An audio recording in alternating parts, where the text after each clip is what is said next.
Party ఫిరాయింపులపై మాట్లాడే నైతికత కేసీఆర్ కు లేదన్నారు సీఎం రేవంత్ రెడ్డి. ఫిరాయింపులను ప్రోత్సహించినందుకు కేసీఆర్ ముక్కు నేలకు రాయాలని మండిపడ్డారు. ప్రభుత్వాన్ని పడగొట్టాలనుకోవడమే కేసీఆర్ భావదారిత్యానికి నిదర్శనమన్నారు. సిరిసిల్ల సిద్దిపేటలో బీజేపీకి అన్ని ఓట్లు పడ్డాయంటే అర్థమేంటని ప్రశ్నించారు. కాంగ్రెస్ ను బలహీనపరచడానికి గోతికాడ నక్కల మాదిరిగా ఎదురు చూస్తున్నారని మండిపడ్డారు. కొన్ని గోతికాడు నక్కలు ఏదైనా జరిగితే బాగుండు, లేకపోతే ఒంటె పెదాలకు నక్కలు ఆశపడ్డట్టు పెద్దలు జీవన్ రెడ్డి గారు చర్యల వల్ల కాంగ్రెస్ ప్రభుత్వానికి కాంగ్రెస్ పార్టీకి నష్టం జరగాలి అని ఏవైతే గుంట నక్కలు ఎదురు చూసినాయో వాళ్ళకి పెద్దలు జీవన్ రెడ్డి గారు ఎలాంటి అవకాశం ఇవ్వలేదు. ఎందుకంటే వారి అనుభవం, కాంగ్రెస్ పార్టీ పట్ల వారికి ఉన్న కమిట్మెంట్ ఇలాంటి ఆశించే వాళ్ళకి అర్థం కాదు. కాబట్టి ఈరోజు మీడియా మిత్రుల ద్వారా తెలంగాణ ప్రజలకు, జీవనాన్ని అభిమానులకు, కాంగ్రెస్ పార్టీ కార్యకర్తలకు, ఈ ప్రభుత్వంలో ఈ పార్టీలో వారి గౌరవానికి, వారి అనుచరులకు, వారి సహచరులకు, కాంగ్రెస్ పార్టీ కార్యకర్తలకు ఎలాంటి కష్టము నష్టం జరగకుండా పార్టీ చర్యలు చేపడుతుందని పార్టీ ఆదేశించింది, చేపట్టాలని చెప్పింది. అవి తప్పకుండా అమలు చేస్తామని చెప్పి ఈ సందర్భంగా మీ ద్వారా అందరికీ తెలియజేస్తున్నాను. 100 ఎలుకలు తిన్న పిల్ల అంటే తీర్థయాత్రలు పోయిందంట. సిగ్గుండాలి కేసీఆర్కు. పూర్తిగా సిగ్గు తప్పిపోయింది కేసీఆర్. సిగ్గే కాదు, మతి కూడా తప్పినట్టున్నాడు. దీనికి ఎవరే ఇట్లాంటి పునాదులు వేసింది? ఎవరు? మేమా? 61 మంది ఎమ్మెల్యేలను, ఎమ్మెల్సీలను, ఎంపీలను తీసుకున్నాడు. ఫస్ట్ తెలంగాణ అమరవీరుల స్తూపం దగ్గరకు వచ్చి ముక్కు 3 ఇంచులు అరిగేటట్టు నేలకు రాయాలి, అమరవీరుల స్తూపం ముందర చేసిన తప్పులకు క్షమించమని. రెండవది, మా ప్రభుత్వం వచ్చిన నెల తిరగకముందే ప్రభుత్వం పడిపోతుంది, 100 రోజులు కూడా ప్రభుత్వం మనుగడ సాగించదని చెప్పి కేసీఆర్, కేటీఆర్, హరీషే కదా అన్నది. దానికి వంతబాడింది బీజేపీ కదా. ప్రజలు ఎన్నుకున్న ప్రభుత్వం 65 మంది ఎమ్మెల్యేలను గెలిపిస్తే మెజారిటీతో ఉన్న ప్రభుత్వాన్ని 3 నెలల్లో పడగొడతామని బీజేపీ, బీఆర్ఎస్ రోడ్ల మీద రంకెలేస్తుంటే మరి గాలికి వదిలేయాలన్నా వాళ్ళు? ఎటు చేస్తే అట్లా? శాసనసభ ఎన్నికలలో 37.5% ఓట్లు వచ్చిన బీఆర్ఎస్ పార్లమెంట్ ఎన్నికలకు వచ్చేవరకల్లా 16% ఓట్లకు పడిపోయింది. కేవలం కాంగ్రెస్ను ఓడించడం కోసం మొత్తం గంపగుత్తగా తీసుకుపోయి బీజేపీ ఓట్లు వేసారు.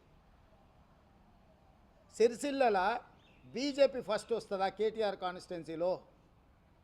సిద్దిపేటలో బీజేపీ, బీఆర్ఎస్కు సమానంగా ఓట్లు వస్తాయా కాంగ్రెస్ను దెబ్బతీయడానికి? వాళ్ళ మెదకు, వాళ్ళ కంచుకోట అన్నారు కదా, ఆడ కూడా 3rd ప్లేస్ వచ్చిందంటే కేసీఆర్కి ఇప్పటికైనా కనువిప్పు కలగాల్సిన అవసరం ఉందా లేదా? మొన్నటి వరకు గేట్లకు రాని అని ఎమ్మెల్యేలను పిలిచి భోజనాలు పెట్టే కాడికి వచ్చింది. తలుపులు మూసి కాళ్ళు పట్టుకుంటుండో కడుపులో తలకాయ పెడుతుండో నాకైతే తెలియదు, కానీ వాళ్ళు నమ్ముతారా?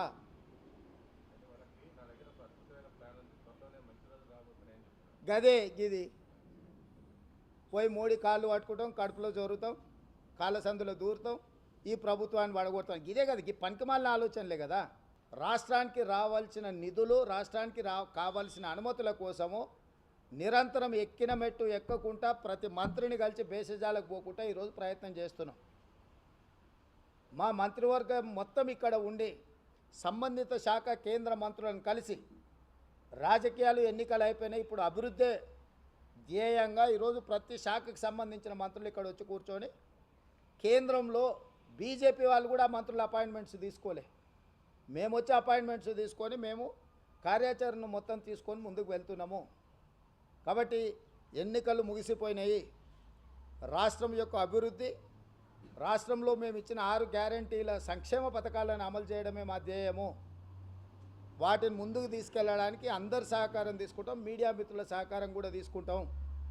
ఇప్పుడు 31,000 కోట్ల రూపాయలు దాదాపుగా ఏకకాలంలో రైతు రుణమాఫీ చేయడానికి మేము నిర్ణయం తీసుకున్నాము. చిన్న సంఘటన జరగకుండా, శాంతి భద్రతలకు ఎక్కడ విఘాతం కలగకుండా ప్రతి నిమిషం మేము పర్యవేక్షించుకుంటూ ఈ అన్నిటిని కూడా నిర్వహించినాము. ఎన్నికల్లో చిన్న చెదురుమదురు సంఘటన జరగకుండా తెలంగాణలో ఎన్నికల్లో నిర్వహించినాము. అదే ఆంధ్రప్రదేశ్లో 40-50 మంది అధికారులను తొలగించాల్సిన పరిస్థితి వచ్చింది. తెలంగాణలో కేంద్ర ప్రభుత్వం టీఆర్ఎస్ కూడా మా మీద ఆరోపణలు చేయలేకపోయింది. ఎన్నికల నిర్వహణలో ప్రభుత్వం అధికార దుర్వినియోగం చేసిందని చిన్న స్టేట్మెంట్ అయినా మా రాజకీయ ప్రత్యర్థులైనా ఇచ్చిండ్రా? పరిపాలనను సమర్థవంతంగా నిర్వహించడం కాంగ్రెస్ పార్టీకి వెన్నతో పెట్టిన విద్య. అనుభవజ్ఞులైన మంత్రుల సహకారంతో అద్భుతమైన పరిపాలన ప్రజలకు ఇస్తున్నాము. పునర్విభజన చట్టంలో కేంద్రం నుంచి రాబట్టుకోవాల్సిన అనుమతులు కానీ నిధులు కానీ, పక్క రాష్ట్రంతో సమస్యల పరిష్కారం కోసం చర్చలు కానీ, వీటన్నిటినీ ఇది నిరంతర ప్రక్రియ. మా ప్రభుత్వానికి ఎలాంటి భేషజాలు లేవు. నాడు జగన్మోహన్ రెడ్డి గారు ముఖ్యమంత్రి ఉన్నప్పుడు ఆంధ్రప్రదేశ్ భవన్ సమస్యను పరిష్కరించుకున్న మేము వస్తానే. నేడు చంద్రబాబు నాయుడు గారు ఉన్న వారు పక్క రాష్ట్ర ముఖ్యమంత్రి, వీలైనంత మేరకు సానుకూలంగా ఉన్న సమస్యలను పరిష్కరించుకుంటాం. ఇంకేమైనా మిగిలితే appellate authority government of India, government of ఇండియాలో కూడా పరిష్కారం కాకపోతే కోర్టులు ఉండనే ఉన్నాయి. సో వివిధ వేదికలను ఇరు రాష్ట్రాల సమస్యల్ని పరిష్కరించడానికి పక్క రాష్ట్రం అభివృద్ధి చెందితే మేము అసూయపడేది లేదు. మా రాష్ట్ర అభివృద్ధి కోసం మేము అలసత్వం ప్రదర్శించేది లేదు. మా రాష్ట్రం యొక్క అభివృద్ధి కోసం నిరంతరం పనిచేస్తాం. నేను మన్నా చెప్పినా నేడు చెప్తున్నా, రోజుకు 18 గంటలు మేము కష్టపడతాము. తెలంగాణ పునర్నిర్మాణాన్ని చేస్తాము.